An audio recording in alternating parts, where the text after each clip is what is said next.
Good morning to all of you. Myself Yogaraj, teacher UPS Kanwal. Students, आज जो हम lesson यहाँ discuss करेंगे वो हमने लिया है क्लास 7th से। किताब है हिस्ट्री और आज का जो हमारा लेसन है वो है द दिल्ली सुल्तान।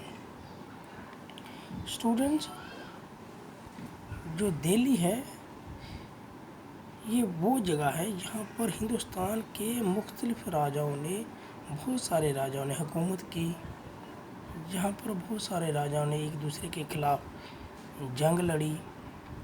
यहाँ बहुत सारे राजाओं ने यहाँ पर न्यू सिटीज़ बिल्ट की है। आज हम पढ़ेंगे दिल्ली सुल्तान के बारे में। इन 12th सेंचुरी, अगर हम 12th सेंचुरी की बात करें तो 12वीं सदी से ही दिल्ली एक इम्पॉर्टेंट सिटी बन गई थी। दिल्ली पर सबसे पहले जिस डायनेस्टी ने हुकूमत की वो थी राजपूत डायनेस्टी। राजपूत में कौन राजपूत थे? वो तोमर राजपूत थे। तोमर राजपूत ने दिल्ली में जो हुकूमत की वो उन्होंने की 1130 से लेकर 1145 तक।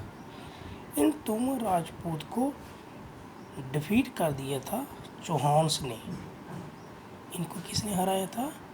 इन the mid of 12th century में तोमर राजपूत को चौहान्स ने हराया था, जो कि अजमेर के थे और जिनको हम चाहमनाज भी कहते हैं, जो हमने पिछले लेसन में पढ़ा था।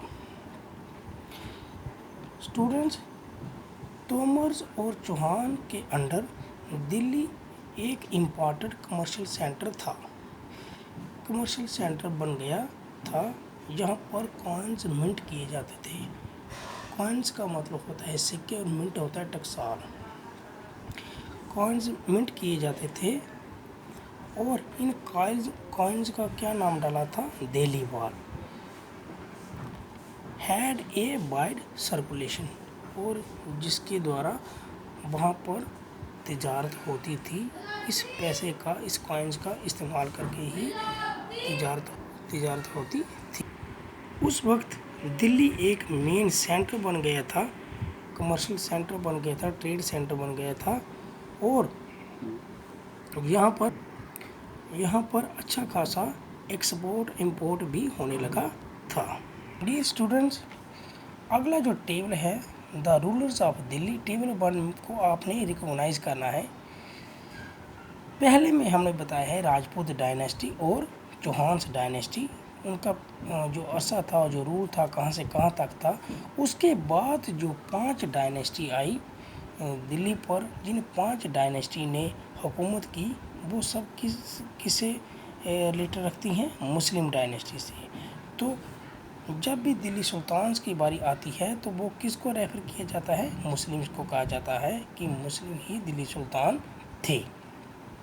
और जो मुस्लिम डायनेस्टी थी, इनका जो पीरियड था वो बहुत ही लंबा था। इन्होंने बहुत ही लंबे अरसे तक दिल्ली पर हुकूमत की थी। इन्होंने जो हुकूमत की थी दिल्ली पर वो कहाँ से? 1206 से लेकर 1526 तक की थी। अब इन मुस्लिम डायनेस्टी में जो 5 डायनेस्टी थी वो कौन कौन सी थी? सबसे पहली थी अर्ली टर्किश रूलर्स 1206 से लेकर 1290 तक। दूसरे थे खालजी डायनेस्टी 1290 से लेकर 1320 तक। तीसरे थे तुगलक डायनेस्टी 1320 से लेकर 1414 तक। चौथे थे साइद डायनेस्टी 1414 से लेकर 1451 तक। और पाँचवें थे लोडी डायनेस्टी जो 1451 से लेकर 1526 तक थी। स्टूडेंट्स, इन दिल्ली सुल्तान्स ने दिल्ली में बहुत सारी सिटीज़ बनाई थी, मेन सिटीज़ बनाई थी, जिनको हम जानते भी हैं। अगर हम मैप के मुताबिक देखेंगे तो दिल्ली में इन्होंने जो सिटी बनाई थी वो कौन सी थी? दिल्ली आई कोहाना, सीरी एंड जहानपना। तो यहाँ पर ये तीनों सिटीज़ दिखाई हैं, सीरी, जहानपना और दिल्ली कोहाना। अब हमारा अगला जो पॉइंट है finding out about the Delhi sultan, कि हमें कैसे पता चला कि दिल्ली सुल्तान दिल्ली पर हुकूमत कर रहे थे। तो दिल्ली पर सुल्तान ने क्या की थी? हुकूमत की थी उसका हमें कैसे पता चलता है। Although inscriptions, coins, architecture provide a lot of information. Students time to time ये जो कॉइन्स हैं, जो आर्किटेक्चर हैं, जो इंस्क्रिप्शंस हैं, इनसे हमें बहुत सारी जानकारी मिलती रहती थी। फिर भी स्पेशली हिस्टोरीज बुक्स, तारीख एंड तवारीख, इसके अलावा भी हिस्टोरी की किताबें हैं, हिस्ट्रीज़ की जो किताब है जिससे हमें हिस्ट्री का पता चलता है वो कौन सी है, तारीख एंड तवारीख। तारीख सिंगुलर है, तवारीख कौन सी है, प्लूरल में है, जो कि पर्शियन भाषा में लिखी गई थी और उस वक्त वो दिल्ली सुल्तान के एडमिनिस्ट्रेशन की भाषा भी थी। अब तारीख और तवारीख के बारे में अगर हम पढ़ेंगे तो तारीख एक अरबिक वर्ड है जिसका मतलब होता है हिस्ट्री या हिस्टीरियोग्राफी। स्टूडेंट जो तारीख और तारीख थी, इनसे हमें हिस्ट्री की पूरी जानकारी मिलती थी। ये कॉइन्स आर्किटेक्चर के अलावा हमें और बहुत सारी जानकारी प्रोवाइड करते थे हिस्ट्री के बारे में। इसमें दिल्ली सुल्तान के बारे में लिखा जाता था। इनको जो लिखने वाले थे उनको कहा जाता था स्क्राइब्स, क्योंकि ये द ऑथर्स ऑफ तवारीख्स वर लर्नड मैन। जो इन तवारीख के क्या थे, ऑथर्स थे, राइटर थे, वो अक्सर क्या थे, लर्नड मैन थे, पढ़े लिखे आदमी थे, सेक्रेटरी होते थे, एडमिनिस्ट्रेटर होते थे, पोइट होते थे, कोर्टियर होते थे, और वो लोग होते थे जो जानकार थे, पढ़े लिखे होते थे और जिनको क्या था, पूरा नॉलेज होता था। एंड वो खाली लिखते ही नहीं थे दिल्ली सुल्तान के बारे में, बल्कि उसको एडवाइस भी करते थे ऑन गवर्नेंस, उसकी हुकूमत के बारे में क्या करते थे, एडवाइस भी करते थे। अब अगर हम उनकी एडवाइस के बारे में पढ़ेंगे तो वो क्या क्या करते थे। द ऑथर्स ऑफ तवारीख lived in cities mainly Delhi. जो ये ऑथर्स थे तवारीख के, ये अक्सर कहाँ रहते थे, सिटीज़ में रहते थे, हार्डली इन विलेज, और गांव में कोई मुश्किल से कोई एक आध ही रहता था। They often wrote their history for the sultan in the hope of rich reward. वो अक्सर जो अपनी हिस्ट्रीज लिखते थे, वो दिल्ली सुल्तान के बारे में जो भी हिस्ट्री लिखते थे वो इस उम्मीद से लिखते थे कि उनको इसके बदले में एक बड़ा रिवार्ड मिलेगा, एक इनाम मिलेगा। तीसरे पॉइंट में these author advise rulers on the need to preserve an ideal social order based on birth right and gender distinction. ये उन राजाओं को, दिल्ली सुल्तान को ये एडवाइस करते थे कि सोशल आइडियल जो आइडियल सोशल ऑर्डर हैं बेस्ड ऑन बर्थ राइट, उनको प्रिजर्व करके रखना है।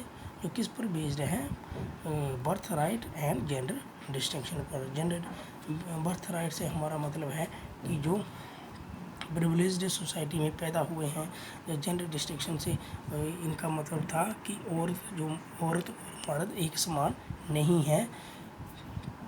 Ideas one are shared by everybody, और ये आइडियाज़ किसी दूसरे के साथ, हर एक के साथ शेयर नहीं किए जाते थे। अब इन 1236 में सुल्तान इल्तुतमिश की जो डॉटर थी रजिया बिकेम सुल्तान। 1236 में रजिया जो थी वो सुल्तान बन गई थी। The chronicle of the age, उस वक्त का जो क्रॉनिकल था Minhaj e Siraj, recognise that she was more able and qualified than her brother. उसने पहचान लिया था कि ये अपने भाइयों से क्या है, काबिल भी है और एबल भी है, बट नॉट कंफर्टेबल है भी है क्यों। लेकिन उनको ये बात भाती नहीं थी कि कोई औरत उन पर क्या करे, हुकूमत करे, क्योंकि मैंने कहा कि तवारीख के मुताबिक वो क्या समझते थे कि जो औरत है ये मर्द से क्या है, मर्द के अंडर है, तो वो ये नहीं चाहते थे कि कोई औरत उन पर क्या करे, हुकूमत करे। तो at last no were the nobles happy at her attempt to rule independent, she was removed, और 1240 में उसको क्या कर दिया, उसको उसकी राजगद्दी से क्या कर दिया, हटा दिया। अब अगर हम इनके 4 stages in the preparation of a manuscript, जो तवारीख का जो मानूस्क्रिप्ट था जिसमें ये लिखते थे, वो मानूस्क्रिप्ट किस तरह का था, जिसमें जिस दिल्ली सुल्तान के बारे में लिखते थे, तो इसके लिए वो क्या करते थे, सबसे पहले वो प्रिपेयरिंग द पेपर, यहाँ पर फर्स्ट इमेज में आप देख सकते हो कि यहाँ पर वो पेपर को प्रिपेयर कर रहे हैं, पेपर तैयार कर रहे हैं। दूसरा इमेज जो था उसमें राइटिंग द टेक्स्ट, इसमें टेक्स्ट लिखा जाता था। दूसरे इमेज में दिखाया जा रहा है कि कैसे वो टेक्स्ट लिखते थे। और melting gold to highlight important words and passage, तीसरी इमेज में दिखाया है कि वो गोल्ड को मेल्ट करते थे, क्या दिखाने के लिए, highlight the important word and passage. जो इम्पॉर्टेंट वर्ड थे उनको वो हाईलाइट करने के लिए गोल्ड को मेल्ट करते थे, गोल्ड से दिखाते थे। एंड प्रिपेयरिंग द बाइंडिंग, और लास्ट में दिखाया है कि कैसे किताब को एंड में क्या किया जाता है, बाइंड किया जाता है।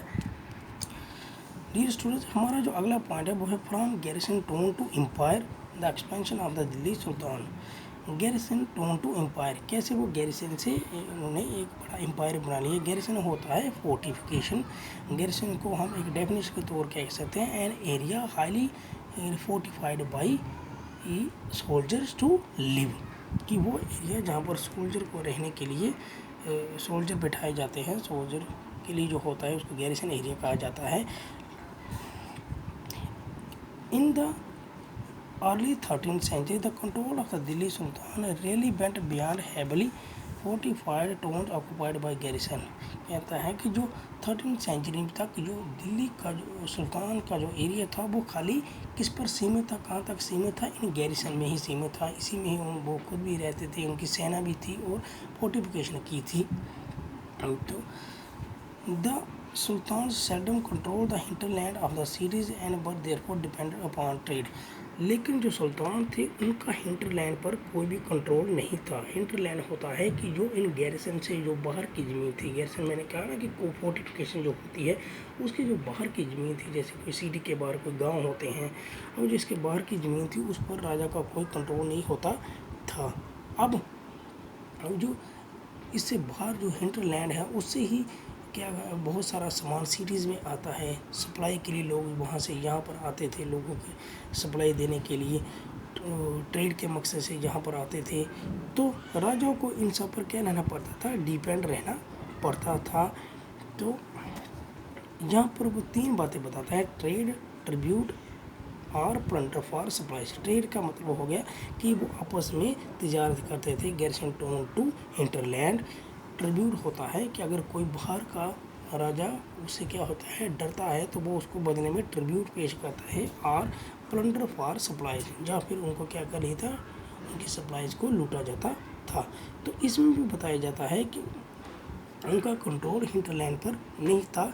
लेकिन हमारा जो ऊपर पॉइंट है from garrison town to empire, कि उन्होंने कैसे गैरिसन से आगे निकलकर अपने एम्पायर को क्या किया, एक्सपेंड किया, बढ़ाया।